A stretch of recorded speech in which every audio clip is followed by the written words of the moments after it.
हम लोग modern physics में अगला लेक्चर शुरू कर रहे हैं। इसमें लास्ट लेक्चर में रेडियस और वेलोसिटी कैलकुलेट किए थे इलेक्ट्रॉन का। इस इलेक्ट्रॉन के वेलोसिटी का फॉर्मूला आया था v0z/n, जहाँ पर v0 इसको लिए थे। इसका वैल्यू c/137 होता है और इस v का वैल्यू इसमें रख दिए थे तो रेडियस आया था। रेडियस का फॉर्मूला आया था r0n²/z। r0 का वैल्यू 0.53 एंगस्ट्रम आया था। आज के लेक्चर में हम लोग एनर्जी कैलकुलेट करने जा रहे हैं। इस इलेक्ट्रॉन का जो किसी ऑर्बिट में रिवॉल्व कर रहा है तो इसका काइनेटिक एनर्जी कितना होगा। एनर्जी में पहला काइनेटिक एनर्जी होता है 12mv²। 12mv², ये है वेलोसिटी का स्क्वायर। इसका स्क्वायर कर दीजिए तो 4π² e4k² इंटू z²/n²। इसको एक बार रीअरेंज कर लेते हैं। ये 2 से 2 कैंसिल हो गया, 2π² m e4k²/h² इंटू ऊपर है z² और नीचे है n²। ये जो टर्म है ये कांस्टेंट है, यहाँ z²/n²। उसके बाद ये जो इलेक्ट्रॉन है और ये प्रोटॉन है, न्यूक्लियस में प्रोटॉन है, पॉजिटिव चार्ज है, और इस इलेक्ट्रॉन पर नेगेटिव चार्ज है। इस सिस्टम का पोटेंशियल एनर्जी कितना होगा। तो ये आपको इलेक्ट्रोस्टैट में मनीष सर पढ़ाए हैं कि 2 पॉइंट चार्ज का अगर सिस्टम है तो पोटेंशियल एनर्जी होता है kq1q2/r। पोटेंशियल एनर्जी का फॉर्मूला होगा k का वैल्यू होता है 1/4πε0 q1q2/r। q1 कितना होगा बोलो। इस पर चार्ज कितना है Ze, इस पर चार्ज कितना है -e, चूंकि इलेक्ट्रॉन है kq1q2/r। दिस इज -kZe²/r, ये r है। n² h²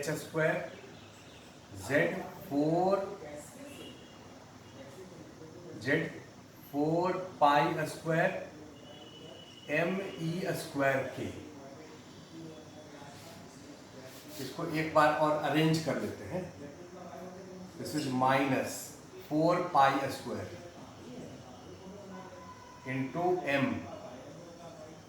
into e², k into k² ऊपर हो गया h²। ऊपर हो जाएगा z इंटू z²/n²।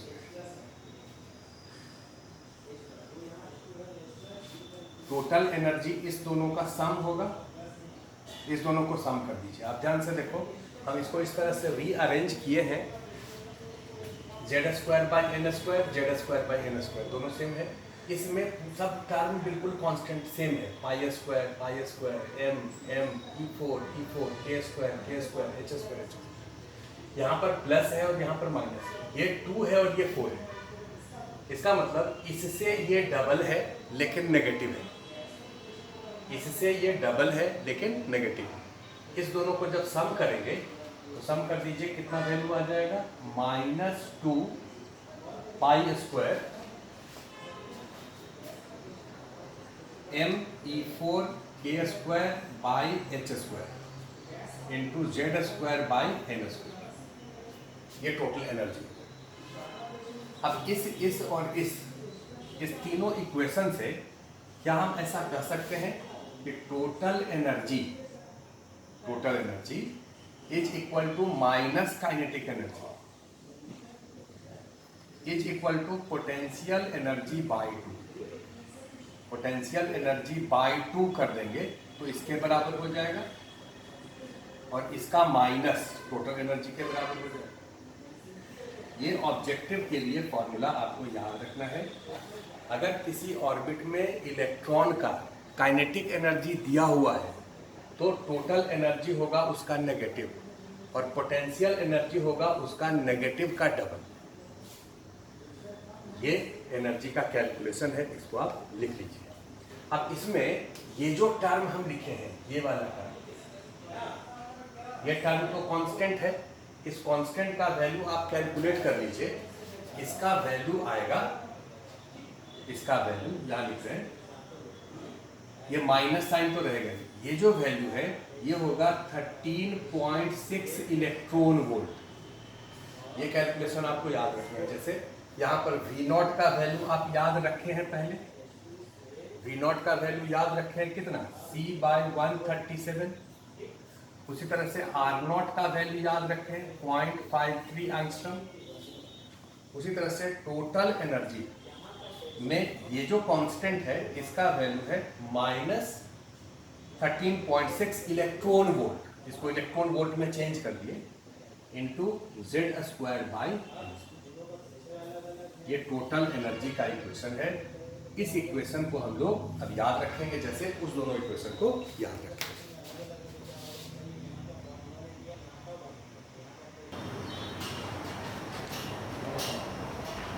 तो हम लोग आते हैं energy diagram.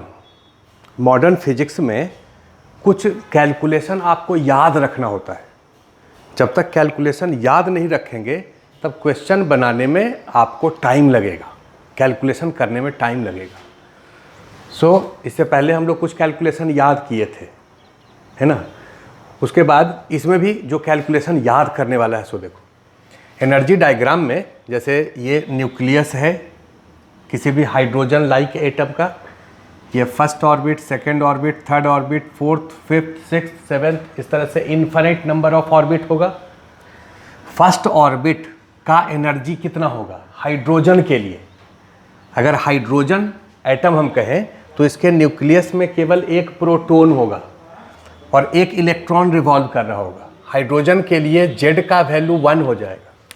For hydrogen Z = 1, for helium plus Z = 2, lithium plus Z = 3। अगर तुमसे पूछे कि हाइड्रोजन एटम के फर्स्ट ऑर्बिट का एनर्जी कितना है, तो कहोगे सर हाइड्रोजन एटम का Z तो 1 हो गया, तो हाइड्रोजन एटम के लिए एनर्जी का इक्वेशन हो जाएगा -13.6, Z के जगह पर 1/n²। अब अगर फर्स्ट ऑर्बिट का एनर्जी पूछें, ये फर्स्ट ऑर्बिट है, हम लोग ये जो ऑर्बिट है उसको लाइन से दिखाते हैं। ये first orbit, second orbit, third, fourth, इस तरह से ये इन्फिनिट ऑर्बिट है। तो फर्स्ट ऑर्बिट का एनर्जी है -13.6 इलेक्ट्रॉन वोल्ट। उसी तरह से n का वैल्यू अगर 2 रख दें तो -13.6/4, इसका वैल्यू होगा -3.4 इलेक्ट्रॉन वोल्ट। इसके लिए आएगा 9, 1.51 इलेक्ट्रॉन वोल्ट। इसके लिए आएगा 16, मतलब 0.85 इलेक्ट्रॉन वोल्ट। इसके लिए आएगा 25, -0.54 इलेक्ट्रॉन वोल्ट। अब तुम जो है 25 से डिवाइड करोगे, फिर 0.45 लिखोगे, हमको वो याद है, ये कैलकुलेशन हमको याद है। हाइड्रोजन एटम के फर्स्ट ऑर्बिट का एनर्जी -13.6, सेकेंड का -3.4, थर्ड का -1.51, फोर्थ का -0.85, इसका -0.54। इस ऑर्बिट का डिफरेंस अगर पूछें फर्स्ट एंड सेकेंड का, इसमें से इसको घटाओ, ये हायर ऑर्बिट, हायर एनर्जी का ऑर्बिट है, ये लोअर एनर्जी का ऑर्बिट है। इनफाइनाइट स्टेट का एनर्जी 0 होता है। n का वैल्यू इनफाइनाइट करेंगे तो एनर्जी कितना हो जाएगा? 0। तो जैसे जैसे आप ऊपर जाते हैं वैसे वैसे एनर्जी बढ़ता है। ग्राउंड स्टेट, इसको हम लोग कहते हैं ग्राउंड स्टेट। फर्स्ट ऑर्बिट को कहते हैं ग्राउंड स्टेट। ग्राउंड स्टेट का मतलब फर्स्ट ऑर्बिट। इसको हम लोग कहते हैं first excited state. Second state को क्या कहा जाता है? First excited state. इसको कहेंगे second excited state. Third, fourth, fifth, इस तरह से। इस दोनों का डिफरेंस आप डिफरेंस कैलकुलेट करिए, हमको याद है 10.2 इलेक्ट्रॉन वोल्ट, इस दोनों का डिफरेंस 1.9 इलेक्ट्रॉन वोल्ट, इस दोनों का डिफरेंस 0.66 इलेक्ट्रॉन वोल्ट, और इस दोनों का डिफरेंस 0.31 इलेक्ट्रॉन वोल्ट। इस दोनों का डिफरेंस, इसका और इसका सम, इसको और इसको सम कर देंगे तो ये होगा 12.1 इलेक्ट्रॉन वोल्ट। इलेक्ट्रॉन वोल्ट लिखना आप जरूरी अंडरस्टूड है कि इलेक्ट्रॉन वोल्ट में ही होता है। उसी तरह से इस दोनों का डिफरेंस, मतलब इसका सम 2.56 इलेक्ट्रॉन वोल्ट। ये डिफरेंस, ये डिफरेंस, ये डिफरेंस, अगर इसका डिफरेंस पूछ दें तो कहोगे सर इसमें इसको जोड़ दीजिए, तो ये हो जाएगा 12.76 इलेक्ट्रॉन वोल्ट। ये डेटा आपको याद रखना है, ये कैलकुलेशन याद रखना है। अब अगर इलेक्ट्रॉन की बात करें तो इलेक्ट्रॉन रहना कहाँ पसंद करेगा? ग्राउंड स्टेट में, क्योंकि ग्राउंड स्टेट का एनर्जी सबसे कम है, तो इलेक्ट्रॉन हमेशा इसी स्टेट में रहना पसंद करेगा। लेकिन कभी घूमने जाने का मन हो तो वो इस स्टेट में या इस स्टेट में या इस स्टेट में घूमने के लिए जा सकता है। लेकिन इलेक्ट्रॉन किसी स्टेट में ही घूमने के लिए जाएगा, ऐसा नहीं है कि इलेक्ट्रॉन बीच हवा में कहीं घूमने जाएगा। ये सब जो डिफरेंट स्टेट है वो इलेक्ट्रॉन के जाने का जगह है, वहीं पर इलेक्ट्रॉन मिल सकता है, बाकी दूसरे जगह नहीं मिल सकता है। जैसे अगर आपकी बात करें तो आपका भी स्टेट है, या तो आप अपने घर में मिलेंगे, या कोचिंग में मिलेंगे, या सिनेमा हॉल में मिलेंगे, या मंदिर या मस्जिद में मिलेंगे, तो कोई ना कोई स्टेट है। ऐसे वेगा बॉन्ड की तरह आप घूमते नहीं रहेंगे, क्योंकि हर आदमी जिसका स्टेट है वो अपने स्टेट के अनुसार पोजीशन चेंज करता है। लेकिन सबसे ज़्यादा देर कहाँ बिताते हैं? घर में। सबसे स्टेबल कहाँ महसूस करते हैं? घर में। कहीं से परेशान होकर के कहाँ जाते हैं? घर में। तो घर जो है वो स्टेबल स्टेट है या ग्राउंड स्टेट है, वहाँ पर रहना आप सबसे ज़्यादा पसंद करते हैं। वही साथ इलेक्ट्रॉन के साथ भी है। अब अगर इलेक्ट्रॉन हायर स्टेट से लोअर स्टेट में आएगा तो एनर्जी रिलीज करेगा, और लोअर स्टेट से हायर स्टेट में जाएगा तो उसको एनर्जी देना पड़ेगा। जैसे अगर इलेक्ट्रॉन सेकेंड स्टेट से फर्स्ट स्टेट में आए तो ये जो इलेक्ट्रॉन है सेकेंड स्टेट में जब था तो उसके पास एनर्जी इतना था, और फर्स्ट स्टेट में जब आया तो उसके पास एनर्जी इतना है। एनर्जी घट गया तो कितना एनर्जी रिलीज किया? कहोगे 10.2।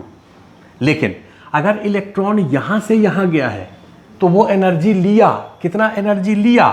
तो कहोगे 10.2। तो दिया या लिया वो डिपेंड करता है कि किससे किस में गया है। जब इलेक्ट्रॉन हायर स्टेट से लोअर स्टेट में आता है तो उसको इमिशन स्पेक्ट्रम कहते हैं। क्या कहते हैं? Emission spectrum. इमिशन का मतलब समझते हो? एनर्जी बाहर निकलना।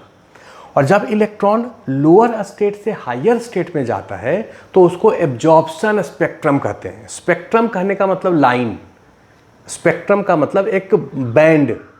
जैसे अगर कोई इलेक्ट्रॉन हायर से ग्राउंड में आया तो एनर्जी रिलीज करेगा, अगर हायर थर्ड से ग्राउंड में आया तो भी एनर्जी रिलीज करेगा, फोर्थ से ग्राउंड में आया तो भी एनर्जी रिलीज करेगा। उसी तरह से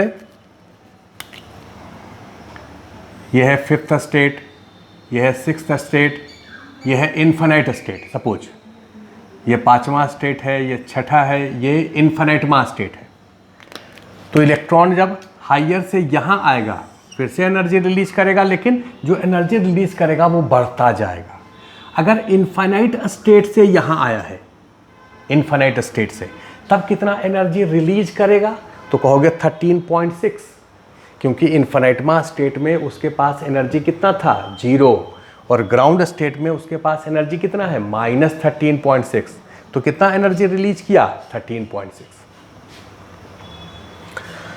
ये जो स्पेक्ट्रम है या ये जो लाइन है इसको कहते हैं लाइमन सीरीज। लाइमन सीरीज, इसको क्या कहते हैं? Lyman series. इसको कहेंगे लाइमन सीरीज का फर्स्ट लाइन, लाइमन सीरीज का फर्स्ट लाइन। उसी तरह से इसको कहेंगे लाइमन सीरीज का सेकेंड लाइन, इसको कहेंगे लाइमन सीरीज का लास्ट लाइन। तो अगर पूछें कि लाइमन सीरीज के फर्स्ट लाइन का एनर्जी कितना है तो आप कहोगे 10.2। सेकेंड लाइन का एनर्जी कितना है तो आप यहां से देख लीजिए, ये तो आपको याद है कितना होगा 12.1। थर्ड लाइन का कितना है तो आप 12.1 में 0.66 जोड़ दीजिए 12.76। लास्ट लाइन का एनर्जी कितना है 13.6। उसी तरह से जब हायर स्टेट से सेकेंड स्टेट में कोई इलेक्ट्रॉन आता है, इस डायग्राम को आप यहाँ दिखा सकते हैं, इस डायग्राम को आप यहाँ भी दिखा सकते हैं। लाइमन सीरीज अगर आपको दिखाना है, लाइमन सीरीज दिखाना है तो आप ऐसे दिखाइए,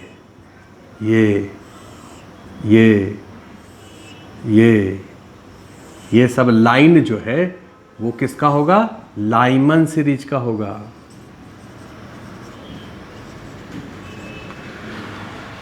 उसी तरह से जब कोई इलेक्ट्रॉन हायर स्टेट से सेकेंड स्टेट में आएगा तो उसको बामर सीरीज कहते हैं। हायर स्टेट से जब सेकेंड स्टेट में आएगा तो उसको क्या कहेंगे, बामर सीरीज। जैसे ये हो गया बामर सीरीज का पहला लाइन, ये हो गया दूसरा लाइन, ये हो गया तीसरा लाइन, ये हो गया चौथा लाइन, ये इन्फिनिटमा स्टेट है तो ये हो गया आखिरी line. This is called Balmer. बोलते हैं बाल्मर, लिखते हैं बाल्मर, बोलते हैं बामर, BALMER, बाल्मर सीरीज। उसी तरह से अगर हायर स्टेट से थर्ड स्टेट में आता है, ये थर्ड स्टेट है, तो हायर से अगर थर्ड में आया तो इसको कहते हैं पाश्चन। अगर हायर से फोर्थ में आया, हायर से फोर्थ में अगर आया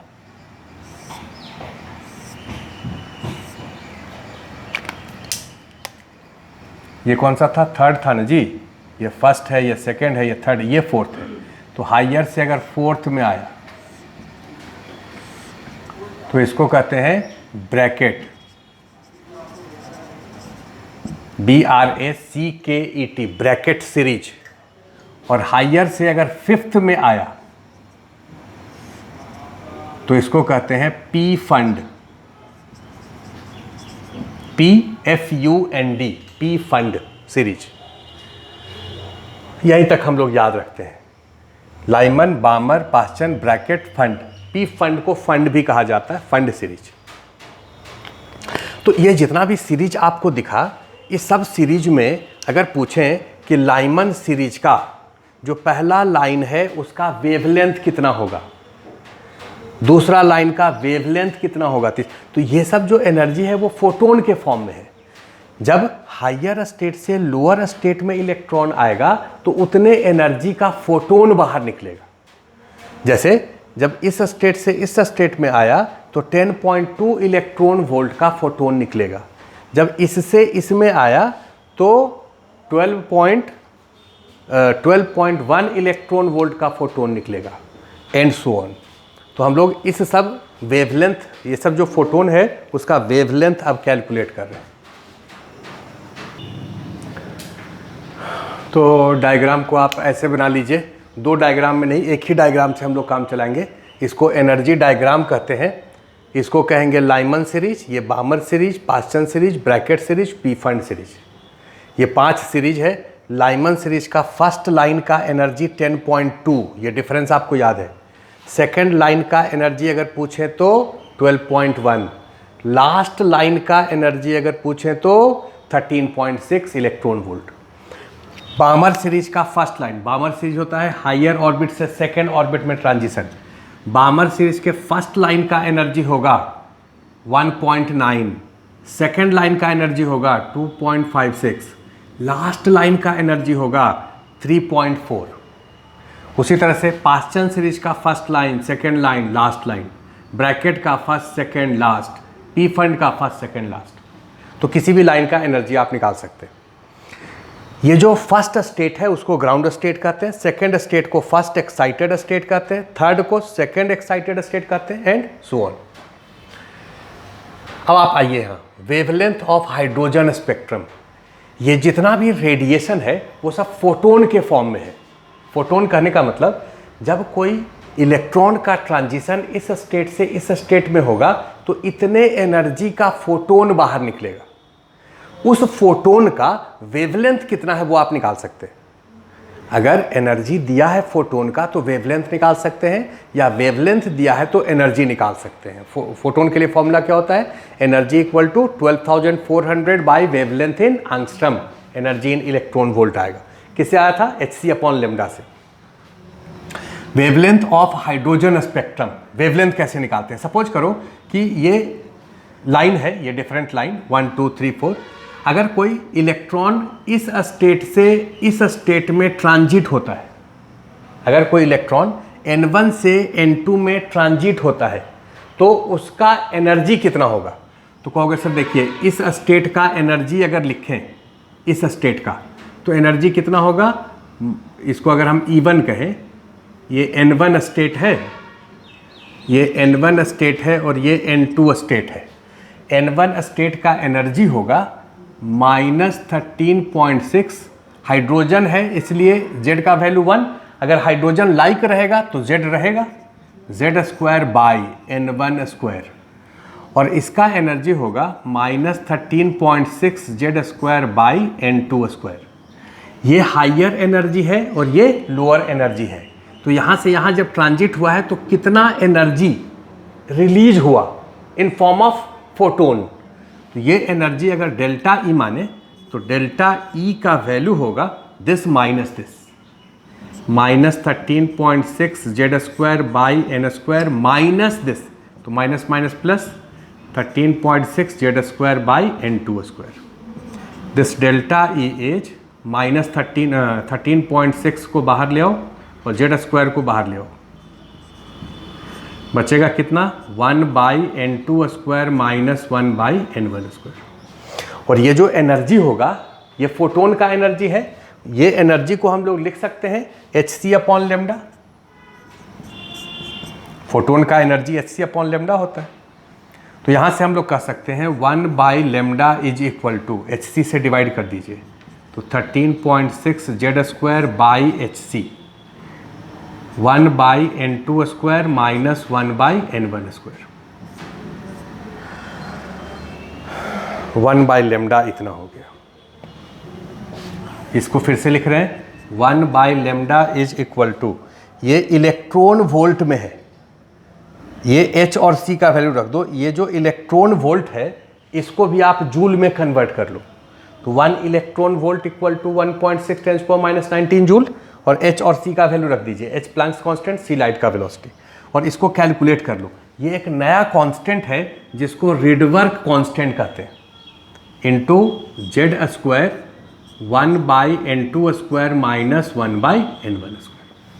ये r को रिडवर्क कांस्टेंट कहते हैं, रिडवर्क कांस्टेंट। इसका वैल्यू होता है, रिडवर्क कांस्टेंट का वैल्यू 1.097 इंटू 10⁻⁻⁻⁷। ये रिडवर्क कांस्टेंट का वैल्यू इतना SI यूनिट होगा। तो ये जो फॉर्मूला है ये वेवलेंथ कैलकुलेट करने का फॉर्मूला है। और 1 बाई r का वैल्यू अगर कैलकुलेट करें, ये तो दिया रहेगा डेटा में, 1 बाई r अगर निकालें, 1 बाई r, और उसको एंगस्ट्रम में चेंज कर दें, तो इसका वैल्यू होगा, रिडवर्क कांस्टेंट का यूनिट क्या होगा? Metre inverse. इसका यूनिट होगा मीटर, क्योंकि लेमडा का यूनिट मीटर होता है। ये तो z है, नंबर है, और ये भी नंबर है, तो इसका यूनिट होगा मीटर इनवर्स। तो 1 बाई r का यूनिट मीटर होगा, तो इसको मीटर में लिख दीजिए और उसको एंगस्ट्रम में चेंज कर दीजिए। ये होगा 911 एंगस्ट्रम। ये डेटा याद रखना है। 1 बाई रिडवर्क कांस्टेंट इज 911 एंगस्ट्रम। इसको लिख लीजिए। इसके बाद हम लोग आगे कैलकुलेशन कर रहे हैं। लाइमन सीरीज का इस फर्स्ट लाइन का एनर्जी सबसे कम होगा और लास्ट लाइन का एनर्जी सबसे ज़्यादा होगा, और जिस लाइन का एनर्जी सबसे ज़्यादा है उसका वेवलेंथ सबसे कम होगा। तो अगर तुमसे पूछें कि लाइमन सीरीज का मिनिमम वेवलेंथ कितना है, lambda minimum, Lyman series 1/λ minimum, तो लैम्डा मिनिमम कैसे निकालेंगे, जब ट्रांजिशन यहाँ से यहाँ होगा। मतलब इस वाले फॉर्मूला में R हाइड्रोजन एटम है इसलिए Z का वैल्यू 1 हो गया, 1/n2² माइनस n1², ये n2 है इन्फिनिटी माइनस, अच्छा सॉरी ये n1 है और ये n2 है।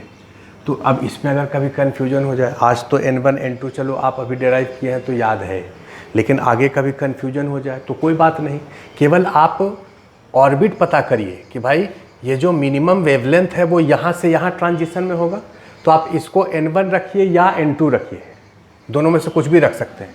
1/∞ माइनस 1/1²। अब इसका आप मॉड ले लीजिए, मॉड इसलिए क्योंकि वेवलेंथ नेगेटिव नहीं हो सकता, वेवलेंथ पॉजिटिव होगा। तो ये जो टर्म है इसका अगर हम मॉड ले लें तो आप किसी को भी n1 किसी को भी n2 रखिए, क्योंकि वेवलेंथ तो हमेशा पॉजिटिव ही होगा। तो ये वैल्यू कितना हो गया R, तो लैम्डा मिनिमम कितना हो जाएगा 1/R, और 1/R कितना होता है 911 एंगस्ट्रॉम। उसी तरह से लैम्डा मैक्सिमम अगर निकालना है तो लाइमन सीरीज का मिनिमम एनर्जी ये है, मैक्सिमम वेवलेंथ ये होगा। तो कितना होगा इस फॉर्मूला में रखो, R Z के जगह पर 1/n2² माइनस n1²। तो ट्रांजिशन यहाँ से यहाँ हो रहा है तो एक 2 होगा एक 1 होगा, तो इसको 2 रखो इसको 1 रखो, या इसको 2 रखो इसको 1 रखो, मॉड ही तो लेना है। तो बोलो क्या होगा 1/, अगर 2 रखें तो 4 माइनस 1/1 रखें तो 1, इसका मॉड। तो ये हो गया 1 - 1/4, 3R/4। तो लैम्डा मैक्सिमम हो जाएगा 4/3 × 1/R, मतलब 4/3 911। इसका कैलकुलेशन कर लीजिए, तो लैम्डा मैक्सिमम आ जाएगा, ये हो जाएगा 4 4 9 चौका 36/3, 1 2 1 1 है ना जी, 1 2 1 1 पर 4 14, 3 चौका 12। पॉइंट में लिखना जरूरी नहीं है, ये नंबर बड़ा है, तो इतना एंगस्ट्रॉम 1214 एंगस्ट्रॉम। लाइमन सीरीज में जितना भी लाइन है उसका वेवलेंथ इसके और इसके बीच में ही होगा, क्योंकि ये मिनिमम वेवलेंथ है और ये मैक्सिमम वेवलेंथ है। तो लाइमन सीरीज का वेवलेंथ ये हो गया। अब हम लोग ये जानते हैं कि जो रेडिएशन विजिबल रेंज में है, विजिबल रेंज में कौन कौन सा रेडिएशन आप देख सकते हैं, तो विजिबल रेंज में देख सकते हैं VIBGYOR, violet, indigo, blue, green, yellow, orange and red. VIBGYOR का वेवलेंथ कहाँ से कहाँ तक होता है, ये देखो, ये वॉयलेट है और ये रेड है। रेड का वेवलेंथ सबसे ज़्यादा, वॉयलेट का वेवलेंथ सबसे कम। वॉयलेट का जो वेवलेंथ है ये हम लोग लेते हैं 3500 से स्टार्ट होता है, तो 3500 से लेकर के 7800 एंगस्ट्रॉम तक, 3500 से 7800 एंगस्ट्रॉम तक जो वेवलेंथ है वो विजिबल रेंज में आएगा, जिसको कि आप देख सकते हैं। इससे अगर कम वेवलेंथ है तो उसको ultra violet, UV light, ultra violet light कहते हैं। और 7800 से ज़्यादा है उसको इंफ्रारेड, IR मतलब इंफ्रारेड रेडिएशन कहते हैं। This is infrared radiation. अगर तुमसे पूछें कि ये लाइमन सीरीज किस रेंज में आता है तो कहोगे अल्ट्रा वॉयलेट रेंज, क्योंकि इसका वेवलेंथ 3500 से कम है। देखो इस और इस रेंज में है, तो Lyman series comes in ultra violet range. इसी तरह से हम लोग Balmer series, Paschen series, Pfund series इसका भी देखेंगे। तो इसके बाद हम लोग आते हैं बामर सीरीज। बामर सीरीज का मतलब जब ट्रांजिशन हायर स्टेट से सेकंड स्टेट में होगा तो उसको बामर सीरीज कहेंगे। थर्ड से सेकंड में होगा तो ये फर्स्ट लाइन ऑफ बामर सीरीज, जिसका एनर्जी सबसे कम होगा 1.9, इसका वेवलेंथ सबसे ज़्यादा होगा। Last line of बामर series energy सबसे ज़्यादा होगा, वेवलेंथ सबसे कम होगा। तो बामर सीरीज का सबसे कम वेवलेंथ निकालना है तो कितना लिखेंगे? तो आप कहोगे सर ट्रांजिशन करिए इन्फिनिटी से सेकंड में, मतलब 1/∞ का स्क्वायर 1/2 का स्क्वायर का मॉड का मतलब r/4, तो लेमडा मिनिमम हो जाएगा 4/r और 1/r होता है 911, तो ये हो गया 4 4 9 चौका 36, इतना एंगस्ट्रॉम। और लेमडा मैक्सिमम अगर निकालना है तो बोलो क्या लिखें? यहाँ से यहाँ 3 से 2 तो 1/9 माइनस 1/4 का mod.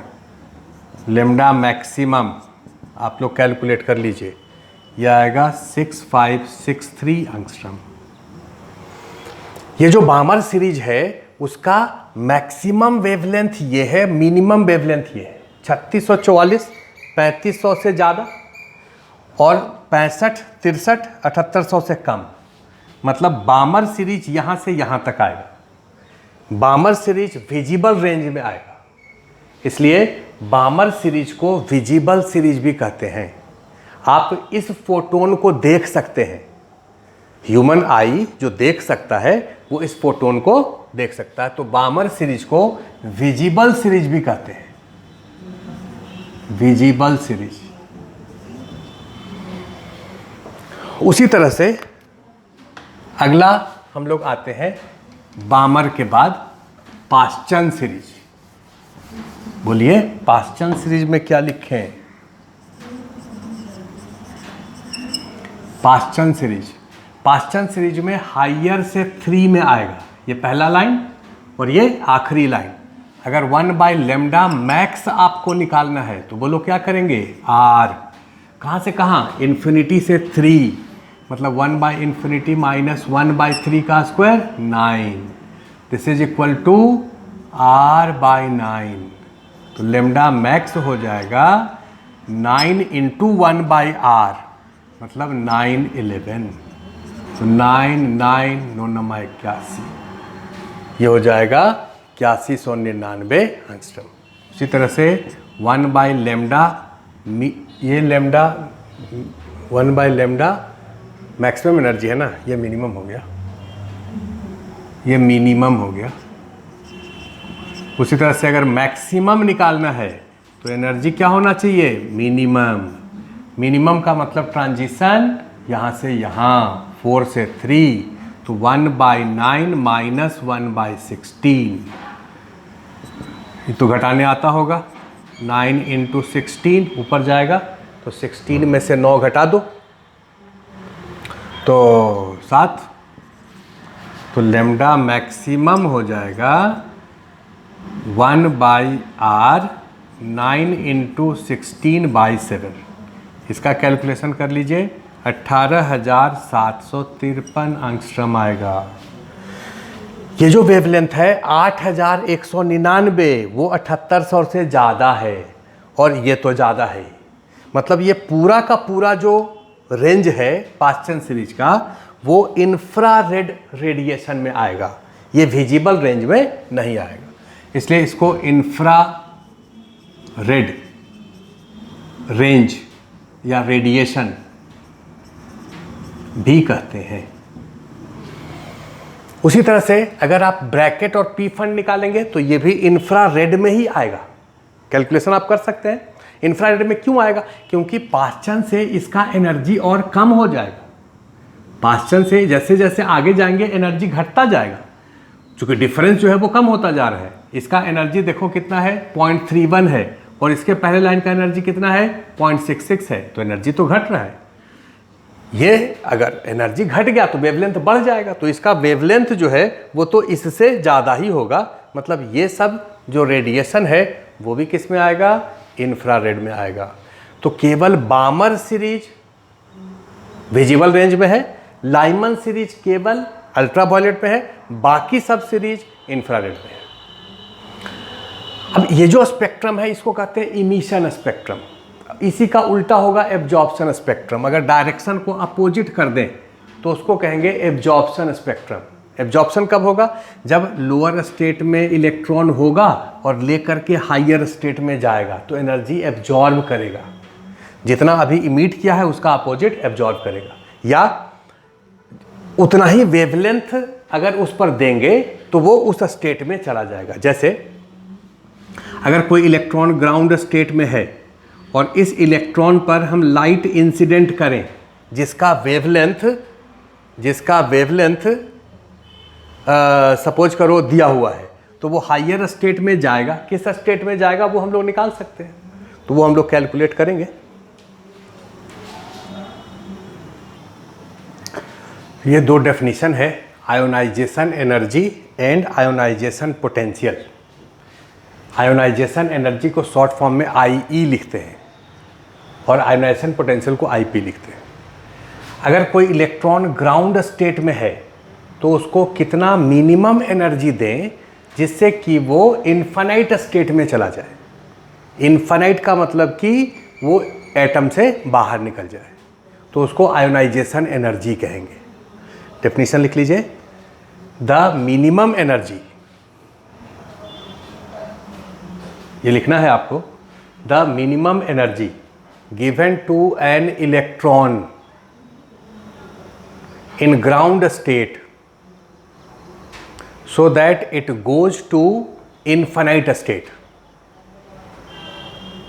or it remove from atom is called ionization energy. Example लिखिए, for hydrogen atom IE equal to कितना होना चाहिए, 13.6 इलेक्ट्रॉन वोल्ट। ये जो ग्राउंड स्टेट में इलेक्ट्रॉन है इसको कितना एनर्जी दें कि इन्फिनिट स्टेट में चला जाए, तो आंसर है 13.6 इलेक्ट्रॉन वोल्ट। लेकिन अगर तुमसे पूछें कि हीलियम प्लस एटम के लिए आयोनाइजेशन एनर्जी कितना होगा, तो इससे 4 गुना होगा। क्यों 4 गुना, क्योंकि हीलियम के लिए यहाँ पर Z² हो जाता है। हम लोग एनर्जी जो लिखे थे -13.6 Z² बाई N², ये लिखे थे ना जी। हाइड्रोजन के लिए Z का वैल्यू 1 कर दिए थे, तो यहाँ पर आप N का केवल वैल्यू रखे थे। लेकिन अगर हीलियम के लिए रहेगा तो इसको Z² से मल्टीप्लाई करेंगे। इस स्टेट का एनर्जी होगा this into Z², this into Z², this into Z²। तो 13.6 इंटू Z², इसका हीलियम का Z होता है 2, ये 2 4 लिखाता है, तो इंटू 4, 6 चौका 24, 2 6 तिया 12, 13 14 और 5 इलेक्ट्रॉन वोल्ट। उसी तरह से लिथियम प्लस के लिए अगर पूछें तो 9 से मल्टीप्लाई कर दीजिए, ये आयोनाइजेशन एनर्जी हो गया। आयोनाइजेशन पोटेंशियल किसको कहते हैं, एक इलेक्ट्रॉन को कितने वोल्ट से एक्सेलरेट करें जिससे कि वो एनर्जी IE के बराबर गेन कर ले, उसको IP कहते हैं। जैसे एक इलेक्ट्रॉन को अगर 13.6 वोल्ट से एक्सेलरेट करेंगे तो कितना एनर्जी गेन करेगा, 13.6 इलेक्ट्रॉन वोल्ट। वो कितने के बराबर है, IE के बराबर है, तो 13.6 वोल्ट को IP कहेंगे। मतलब IE में से अगर हम इलेक्ट्रॉन को हटा दें तो वो IP कहलाएगा, आयोनाइजेशन पोटेंशियल कहलाएगा। डेफिनेशन लिख लीजिए, the electron should accelerated through a potential difference such that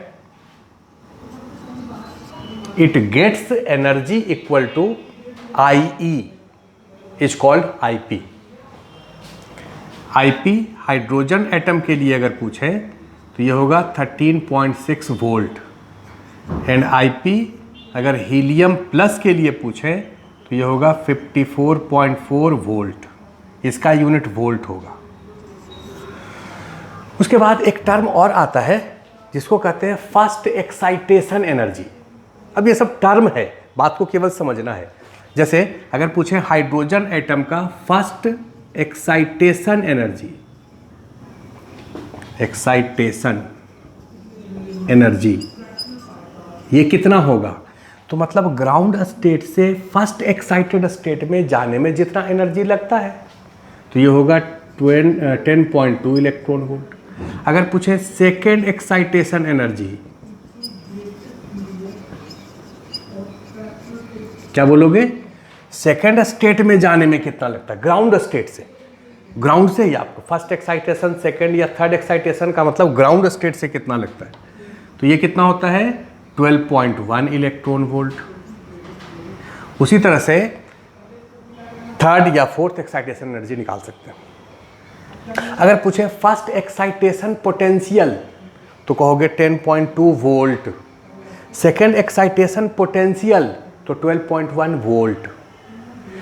इसके बाद एक टर्म आता है जिसको कहते हैं बाइंडिंग एनर्जी, ये भी आप लिख लीजिए, बाइंडिंग एनर्जी। पहले एग्जांपल से बता दें, अगर पूछे कि हाइड्रोजन एटम के फोर्थ स्टेट का बाइंडिंग एनर्जी कितना है, binding energy of fourth state, fourth state of hydrogen atom, क्या कहोगे, फोर्थ स्टेट का एनर्जी कितना है -0.85, तो बाइंडिंग एनर्जी होगा 0.85 इलेक्ट्रॉन वोल्ट। किसी भी स्टेट का बाइंडिंग एनर्जी का क्या मतलब कि उस स्टेट में इलेक्ट्रॉन को कितना मिनिमम एनर्जी दें जिससे कि वो इन्फिनिट स्टेट में चला जाए। लिख लीजिए, binding energy of electron in any state is equal to energy given to electron in that state such that it goes to infinity. It goes to infinity. Example लिख लीजिए, binding energy of fourth state of hydrogen atom is this. अगर तुमसे पूछें कि binding energy third state का कितना होगा, तो थर्ड स्टेट में अगर इलेक्ट्रॉन है तो उसके पास एनर्जी -1.51 है। कितना एनर्जी देंगे कि उसका एनर्जी जीरो हो जाए, क्योंकि इन्फिनिट स्टेट का एनर्जी जीरो है। तुम्हारे पास अगर -1.151 रुपया है तो कितना रुपया दें कि जीरो हो जाए, इतना कर्ज में हो ना माइनस का मतलब, तो कितना दे, तो इतना ही रुपया दे दें तो तुम्हारे पास जीरो हो जाएगा। इन्फिनिट स्टेट का एनर्जी जीरो होता है, इसलिए यहां पर आप कितना रुपया, कितना एनर्जी दे देंगे 1.51 इलेक्ट्रॉन वोल्ट, तो इसका बाइंडिंग एनर्जी इतना होगा। तो बाइंडिंग एनर्जी का ये डेफिनेशन आप लिख लीजिए। तो ये एक क्वेश्चन है, इस लेक्चर का लास्ट क्वेश्चन हम लोग डिस्कस कर लेते हैं। इसके बाद जो भी क्वेश्चन होगा वो एनर्जी डायग्राम से ही हम लोग अगले लेक्चर में करेंगे। क्वेश्चन है, hydrogen atom, a hydrogen like atom having first excitation energy 40.8 electron volt. Hydrogen like atom का मतलब कि ऐसा एटम जिसमें कि एक ही इलेक्ट्रॉन हो, जिसके लिए बोस थ्योरी वैलिड है। Find ionisation energy and ionisation potential of that atom. First excitation energy दिया है। फर्स्ट एक्साइटेशन एनर्जी का मतलब यहां से यहां जाने के लिए, अगर पूछे हाइड्रोजन एटम का फर्स्ट एक्साइटेशन एनर्जी कितना है तो कहोगे 10.2। हाइड्रोजन लाइक का कितना है तो 10.2 जेड स्क्वायर, क्योंकि इसका है 13.6 जेड स्क्वायर और इसका है -3.4 जेड स्क्वायर। इसमें से इसको घटाएंगे तो होगा 10.2 जेड स्क्वायर। तो हाइड्रोजन लाइक के लिए फर्स्ट एक्साइटेशन एनर्जी मतलब यहां से यहां जाने में कितना एनर्जी लगा, यह है 10.2 जेड स्क्वायर। इसका वैल्यू दिया है 40.8, तो जेड स्क्वायर हो गया 4, जेड हो गया 2। अगर ये क्वेश्चन पूछा जाता कि वो एटम कौन सा है तो आंसर होता हीलियम प्लस, क्योंकि Z2 किसका होता है? हीलियम प्लस का होता है। अब Z का वैल्यू 2 आ गया। तुमसे क्या पूछा गया है कि आयोनाइजेशन एनर्जी कितना होगा? तो भैया आयोनाइजेशन एनर्जी का मतलब यहां से यहां जाने में कितना एनर्जी लगेगा हीलियम प्लस के लिए। तो हीलियम प्लस का ये वाला एनर्जी अभी तो निकाले थे हम लोग, हीलियम प्लस के ये वाला एनर्जी कितना होगा? -54.4 इलेक्ट्रॉन वोल्ट, क्योंकि Z का वैल्यू 2 है, 4 से गुना करेंगे तो ये, तो कितना एनर्जी यहां पर दें जिससे कि इन्फिनिटी पे चला जाए? तो आयोनाइजेशन एनर्जी होगा 54.4 इलेक्ट्रॉन वोल्ट और आयोनाइजेशन पोटेंशियल होगा 54.4 वोल्ट। इसके बाद हम लोग और क्वेश्चन आगे डिस्कस करेंगे।